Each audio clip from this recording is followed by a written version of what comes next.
अल्लाह जी आस करे हलियो ही आई चारण बधा चंग के झूड़ा आई झाई डोली राय डिया जी दूरा डिठाई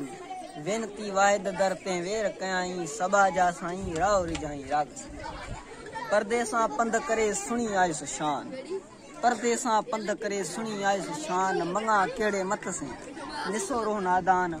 सोको डियारी दान जो तमा के तर्क करे यादर डेई बन आयुस तुझे दर यादर डेई बन आयुस तुझे दर सुआरा सोरठ वर का मुंजी कर भला भेरे भर पालो पान किनारे ताबे रहा इन दुनिया जे कोड़े इंसानन जा ज़हन सुरन जे साजन जे रागड़िन पर मुंजी सिंध ऐं उन जा सिंधी अञा बुतम आहे जॾहिं को साज सन ज़हन ते रसे थो त रक्सन जूं उमंगूं हीअं चीरे संदन जिस्म ते लही अचनि थियूं ऐं हू दुनिया जे इन आज़ारनि खे विसारे ज़ारो ज़ार नचनि था साथी लाल सलाम जीअं सिंध समेत पूरी दुनिया जो कोरियत तमामु अॼु मूं बि सिंध जो हिकु अहिड़ो ई किसो खयो आहे जंहिंमें इंसान जी हयाती ऐं उनजे वतन जो पाण साज जे सुरनि खां उतां कीन आहे जी साथी अॼु मुंहिंजे स्टॉल जो उनवान आहे सुर सोरठ चारण तुंहिंजे चंग जो अजब आहे मीअ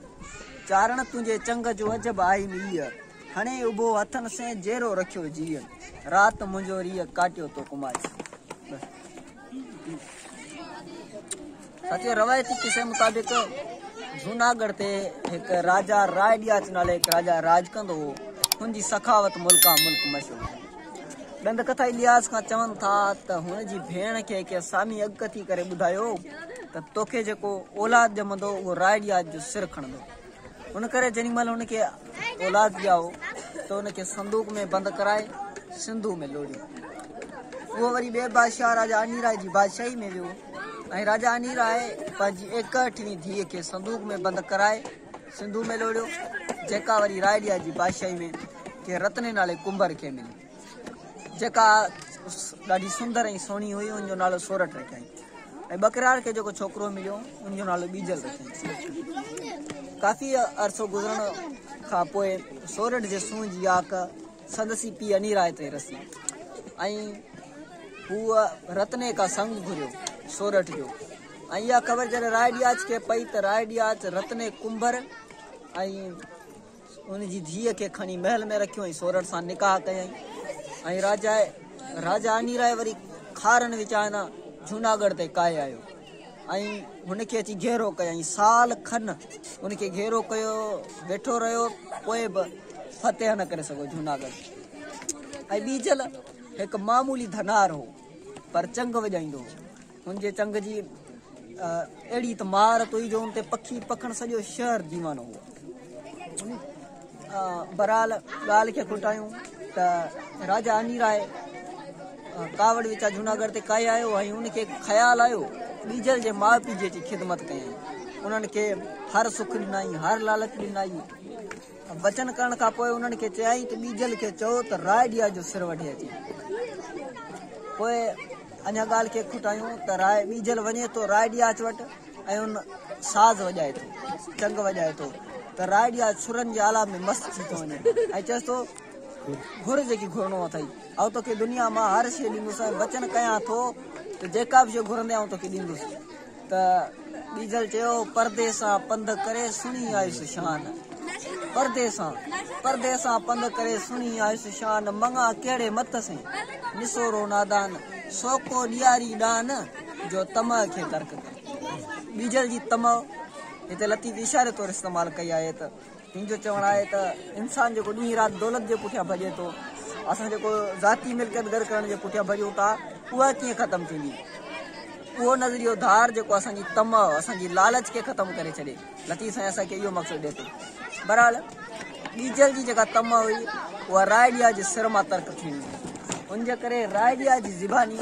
शाब्द लतीफ़ भेटाई चयो त मथो मथां घोरियां मथो तो मथां मथो मथां घोरियां मथो तो मथां हॾो ही हथ करे जाजक वेलो जाए तोसी अनीराय जिम वाचा में वेलो मथो मूर न पाणिया तुंहिंजी तंद तवार मथो मूर न पाणिया तुंहिंजी तंद तवार सिर में सञण ना की मोट में मंगणहार किए मंज कपार लॻींदो थो लाइया 100 सिर न पाए जे तंद बराबर तोरिया 100 सिर न पाए जे तंद बराबर तोरिया उटल ओडाई थिए जॾहिं बीजल बुराए सखणो हॾाए सिर में सञण न आहे मथे उते मुंहिंजे जे कोणे हून कपार मथे उते मुंहिंजे जे कोणे हून कपार त वारियो वारियो वढिया सिसीअ खे सो वार तपुण तंद तवार मुंहं मथां मंगणा ईअं कियाणी दंग कयो सोरठ भाउ जो मच ॿाराए हुन में टिपी पई बीजल में बादशाही पंहिंजी बादशाही मां तड़ियो वियो छो जो न वक़्त जे सखी सरदार जो सिर लुणियो हो छो जो अनी राय खे ख़बर पई त हिन राय ॾिया जो सिर वॾो आहे हुन चयो त असांजो हिकिड़ो बख़्श कंदे बादशाही मां तड़ियो वियो ऐं चवनि था त हू बि मच में वञी पियो सोरठ मुई सुख थियो खीमा आया खंगार थियो राग रूप सो लॻी तंद तवार सो ढटी पटी पार पसो राजा राज़ी थी साथियों अॼु असांजे समाज में मौसीक़ी जी अहमियत घटिजी थी रहे बेसरे सही पर के हाकिम जी तारीफ़ में ॻाइण सां उनखे उस्ताद ठाहियो थो वञे आबदा परवीन जी ॻायल वाई ॾिनो राय ॾियाच मियां ही सिर साहिब खां सदको हक़ीक़ी मौसीक़ी जो सुकून बख़्शे थी जेॾी महिल अवां ते दुनिया जा ॾमर वधी वञनि त अहिड़े क़िस्म जी मौसीक़ी लाइ वक़्तु कढंदा कयो आख़िर में ही बि तव्हांजे नाव